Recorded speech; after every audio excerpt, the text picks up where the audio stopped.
இது மகிமை நேரம். கர்த்தராகிய இயேசு கிறிஸ்துவின் நாமத்தினாலே மகிமை நேர நிகழ்ச்சியின் மூலமாக மறுபடியும் உங்கள் யாவரையும் சந்திப்பதிலே நான் மகிழ்ச்சி அடைகிறேன். கர்த்தராகிய இயேசு கிறிஸ்து ஊழியத்தின் பாதையிலே கொடுத்து வருகிற பலத்திற்காகவும் சத்துவத்திற்காகவும் அவருக்கு மகிமையும் மேன்மையை செலுத்துகிறேன். இந்த நாட்களிலும் நாம் இயேசு கிறிஸ்து உயிர்த்தெழுதின் நாட்களை நாம் கொண்டாடி இருக்கிறோம். இந்த நாட்களிலும் இயேசு கிறிஸ்துவானவர் உயிர்த்தெழுந்த இயேசு கிறிஸ்துவானவர் நம்முடைய இல்லங்களுக்கு வந்து நம்முடைய குறைகளை மாற்ற வேண்டும் என விரும்புகிறார். நம்முடைய இல்லங்களுக்கு வந்து பல காரியங்களிலே நமக்கு மாறுதல் தர வேண்டும் என்று விரும்புகிறார். அப்படிப்பட்டதான காரியங்களை நாம் சிந்தித்து வருகிறோம். இன்றைக்கும் இயேசு கிறிஸ்து நம்முடைய வீட்டிற்கு வந்து நமக்கு மாறுதல் தரும்படியான ஒரு காரியத்தை சிந்திப்பதற்கு ஆதாரமாக எடுத்துக்கொண்ட வேத வசனம் லூக்கா 19ஆம் அதிகாரம் 9ஆம் வசனம். இயேசு அவனை நோக்கி, இன்றைக்கு இந்த வீட்டுக்கு இரட்சிப்பு வந்தது, இவனும் ஆபிரகாமுக்கு குமாரனாய் இருக்கிறானே என்றார் என்று வாசிக்கிறோம். உயிர்த்தெழுந்த இயேசு இந்த நாட்களிலும் நம்முடைய வீடுகளுக்கு வந்து நம்மை ரட்சிக்கும்படியாக வர விரும்புகிறார். மேலும் நாம் இழந்து போன ரட்சிப்பை நாம் மறுபடியுமாக பெற்றுக்கொள்ள வேண்டும் என்று இயேசு கிறிஸ்து நம்முடைய வீடுகளுக்கு வரும்படியாக எண்ணுகிறார். இயேசு கிறிஸ்து நம்முடைய வீடுகளுக்கு வரும்படியாக காத்திருக்கிறார். அவரை நம்முடைய வீட்டில் ஏற்றுக்கொள்ளும்படியாக நாம் என்ன செய்ய வேண்டும் என்றால், எவ்வாறு சகையுவானவன் இயேசு கிறிஸ்து எப்படிப்பட்டவரோ என்று காணும்படியாக காட்டத்தை மரத்தில் ஏறி மற்ற மக்கள் அவரை பார்க்க முடியாமல் நெருக்கின போதிலும் இயேசு கிறிஸ்துவை தேடி காட்டத்தை மரத்தில் ஏறி அவரை காணும்படியாக தீவிரித்து சென்றானோ அதுபோல நாமும் அவருடைய கரத்தில் இருந்து ரட்சிப்பை பெறும்படியாக இயேசு கிறிஸ்துவை நோக்கி செல்ல வேண்டும். இந்த சகேயு ஏன் ரட்சிப்பை பெற்றுக்கொள்ள வேண்டும் என்று நினைத்தார் என்றால், சகேயு ஒரு ஆயக்காரராக இருந்தார். அவர் ஆயக்காரருக்கு தலைவராக இருந்தார், வரி வசூல் செய்பவராக இருந்தார். அந்த வரி வசூல் செய்பவராக இருந்த சகேயு ஒரு ஐஸ்வர்யவானாகவும் இருந்தார். எனவே அவருக்கு உத்தியோகத்திலே எந்த குறையும் இல்லை, ஐஸ்வர்யத்திற்கு எந்த குறையும் இல்லை.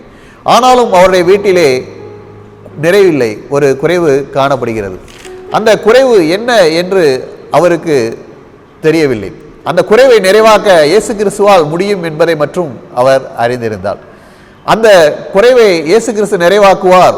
அப்படிப்பட்டதான இயேசு கிறிஸ்துவை நான் பார்க்க வேண்டும் என்று நினைக்கிறார். இயேசு கிறிஸ்துவை பார்க்க வேண்டும் என்று தான் நினைத்தார். ஆனால் இயேசு கிறிஸ்து சகேயுவின் வீட்டுக்கு வந்து அவனுடைய குறைகளை நிறைவாக மாற்றி ஆசீர்வதிக்க வேண்டும் என்று வருகிறார். அவனிடத்திலே ரட்சிப்பு இல்லை. அவனுடைய பாவங்களை மாற்றி மன்னித்து அவனுடைய ரட்சிப்பை கொடுக்கும்படியாக இயேசு கிறிஸ்து வருகிறார். இயேசு கிறிஸ்து முதலாவது அவனுடைய வீட்டிற்கு வரும்போது சகேயுவின் மனதிலே மாற்றத்தை கொண்டு வருகிறார். இயேசு கிறிஸ்து சகேயுவின் வீட்டுக்கு வருகிறார். அப்பொழுது சகேயு இயேசு கிறிஸ்துவை பார்த்து சொல்கிறார். லூக்கா 19:8 நாம் வாசிக்கிறோம். சகேயு நின்று கர்த்தரை நோக்கி, ஆண்டவரே, என் ஆசைகளில் பாதியை ஏழைகளுக்கு கொடுக்கிறேன். நான் ஒருவனிடத்தில் எதையாகிலும் அநியாயமாய் உண்டானால் நாளத்தனையாக திரும்ப செலுத்துகிறேன் என்று கூறுகிறான். தன்னுடைய வீட்டிற்கு இயேசு கிறிஸ்துவானவர் வருகிறார். இயேசு கிறிஸ்துவானவர் போதனைகளை அவன் கேட்கிறான். தன்னிடத்தில் உள்ள குறைகளை அவன் அறிந்து கொள்கிறான். தான் பாவம் செய்தவன் என்பதை அவன் நினைவு கூறுகிறான். இந்த சகேயு ஆயக்காரன இருக்கிறபடியால் வரி வசூல் செய்யும் போது மற்ற மக்கள் மேல் ஆதிக்கம் செலுத்துகிறவனாக, மற்ற மக்களை ஒடுக்குகிறவனாக, அவருடைய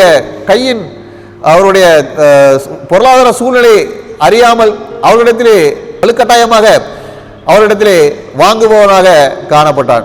இதிலே பல நேரங்களிலே அவன் கடுமையாக நடந்து கொண்டிருந்தான். மேலும் இந்த வரி வசூல் செய்வதற்காக அவனுக்கு கொடுக்கப்பட்ட அளவை விட இவன் அதிகமாக வரி வசூல் செய்தவனாக காணப்பட்டான். இயேசு கிறிஸ்துவானவர் அந்த வீட்டிற்கு வந்தவுடனே, அவனுக்கு போதித்த உடனே அவன் தன்னுடைய பாவத்தை அறிந்து கொண்டான். தன் பாவத்தை உணர்ந்தவனாக அவனிடத்திலே அந்த பாவத்தை அறிக்கை செய்து இயேசு கிறிஸ்துவானவருடைய ரட்சிப்பை பெற்றுக்கொண்டான். இயேசு கிறிஸ்துவனுடைய ரட்சிப்பை பெற்றுக்கொண்ட உடனே முதலாவது என்ன ஏற்படுகிறது என்றால், அவனுடைய மனதிலே மாறுதல் ஏற்படுகிறது. இயேசு கிறிஸ்துவானவர் கூறுகிறார், இவனும் ஆபிரகாமின் குமாரனாய் இருக்கிறானே என்று கூறுகிறார். அந்த வீட்டுக்கு ரட்சிப்பு வந்ததை இயேசு கிறிஸ்து அறிக்கையிடுகிறார். இயேசு கிறிஸ்து சகேயு வீட்டுக்கு வந்தவுடனே முதலாவது மாறுதல் ஏற்பட்டது சகேயுவிற்கு. இப்பொழுது இயேசு கிறிஸ்துவானவர் இவனும் ஆபிரகாமின் குமாரனா இருக்கிறானே என்று சொன்ன உடனே அங்கே கூடியிருந்த மக்கள் மத்தியிலும் ஒரு மாறுதல் ஏற்படுகிறது. எப்படியாக ஏற்படுகிறது என்றால், இப்பொழுது சகேயு என்ன செய்கிறார்? அவர் வரி வசூல் செய்கிறவராக காணப்படுகிறார். சகேயு யாரிடத்திலே வரி வசூல் செய்கிறவராக காணப்படுகிறார் என்றால், அவர் யூத மக்களிடத்திலே வரி வசூல் செய்கிறவராக காணப்படுகிறார். அவருடைய ஜனங்களுக்குள்ளாக, அவருடைய இன மக்களுக்குள்ளாக அவர் வரி வசூல் செய்கிறவராக காணப்படுகிறார். அப்படியாக வரி வசூல் செய்யும் போது தன்னுடைய சொந்தக்காரர்கள் மற்றும் தன்னுடைய சிநேகிதர்கள், தன்னுடைய நெருங்கியவர்கள் என அநேகருடைய வீட்டிலும் அவர்களும் மத்தியிலும் அவர் வரி வசூல் செய்வராக காணப்படுவார். இப்படியாக செய்யும் போது அநேக நேரங்களிலே அவர்களிடத்திலே கட்டாயமாக வரி வசூல் செய்யும் போது அவர்களுடைய நட்புகளை அவர் இழந்தவராக காணப்படுகிறார். அநேகர் அவருடைய வீட்டுக்கு செல்வதை வெறுத்து விட்டார். இப்படியாக இருக்கும்போது அநேக மக்கள் இவன் ஒரு பாவியான மனுஷன், இவனுடைய வீட்டிற்கு நாம் செல்லக்கூடாது என்று அநேகர் முடிவெடுத்து இருக்கிறார்கள். மேலும் இவன் பாவியான மனுஷன், நிச்சயமாக இவனுக்கு தக்க பதிலை தேவன் தருவார் என்று காத்து கொண்டிருக்கிறார்கள். இவன் திருந்த போவது இல்லை என்று நினைத்து கொண்டிருந்தார்கள். இப்பொழுது அநேக மக்கள் அந்த வீட்டிற்குள்ளாக இருக்கிறார்கள். இயேசு கிறிஸ்து இந்த வீட்டுக்கு ரட்சிப்பு வந்தது இவன் ஆபிரகாமின் குமாரனா இருக்கிறான் என்று சொல்லும் போது அவனுடைய பாவம் நிவர்த்தி செய்யப்பட்டதை மக்கள் உணர்ந்து கொள்கிறார்கள்.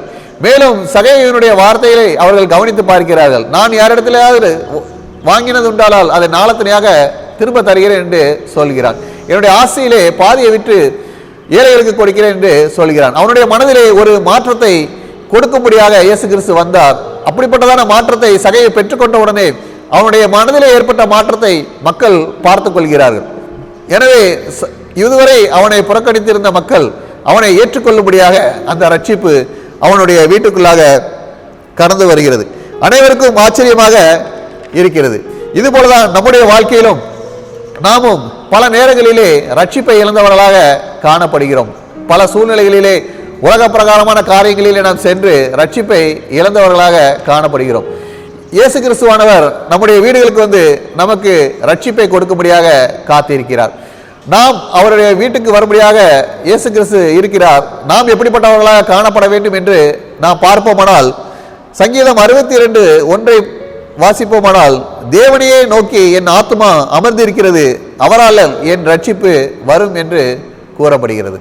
இயேசு கிறிஸ்து ஒருவர் மாத்திரமே நமக்கு ரட்சிப்பை தர முடியும். நாம் உயிர்த்தெழுந்த பண்டிகையை கொண்டாடி கொண்டிருக்கிறோம். இன்னும் நம்மிடத்திலே பாவம் இருக்குமானால் இயேசு கிறிஸ்து இந்த நேரத்திலே நம்மை ரட்சித்து நம்முடைய பாவத்திலிருந்து நம்மை விடுதலை பண்ணும்படியாக இயேசு கிறிஸ்து நம்முடைய வீடுகளுக்கு வர வேண்டும் என்று விரும்புகிறார். எனவே அவருக்காக நாம் காத்திருக்க வேண்டும். சகையை போல நாம் வாஞ்சையோடு இயேசுவை நோக்கி போக வேண்டும். இயேசுவினுடைய பாதத்திலே நாம் காத்திருக்க வேண்டும். அப்படியாக நாம் காத்திருக்கும் போது இயேசு கிறிஸ்துவானவர் மறுபடியுமாக நமக்கு ரட்சிப்பை தந்து நம்மை நீதியின் பாதையிலே வழிநடத்துவார். ஜீவ கிரீடத்தை நாம் பெற்றுக்கொள்ளும்படி கிருபை செய்வார். எனவே இழந்து போன ரட்சிப்பை பெற்றுக்கொள்ளும்படியாக இயேசு கிறிஸ்துவை நம்முடைய வீடுகளுக்கு அழைப்போம். உயிர்த்தெழுந்த இயேசு உயிருள்ள வாழ்வை வாழ்ந்து நாம் ஜீவ புஸ்தகத்தில் இடம்பெறும்படியாக பரலோக ராஜ்யத்தை சுதந்திரத்துக் கொள்ளும்படியாக கிருபை செய்யும்படியாக அவரை அழைப்போம். அவருக்காக காத்திருப்போம். அப்படியாக இயேசு கிறிஸ்துவான நமக்கு ரட்சிப்பை தந்து மறுபடியும் நம்மை சேர்த்து நம்மை உயிர் பெற செய்வாராக. ஆமேன். ஜெபம்.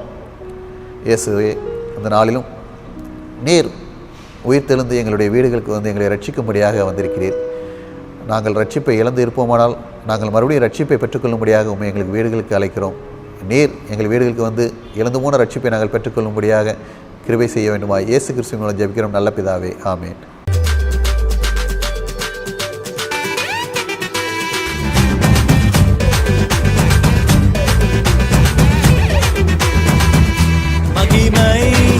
மகிமை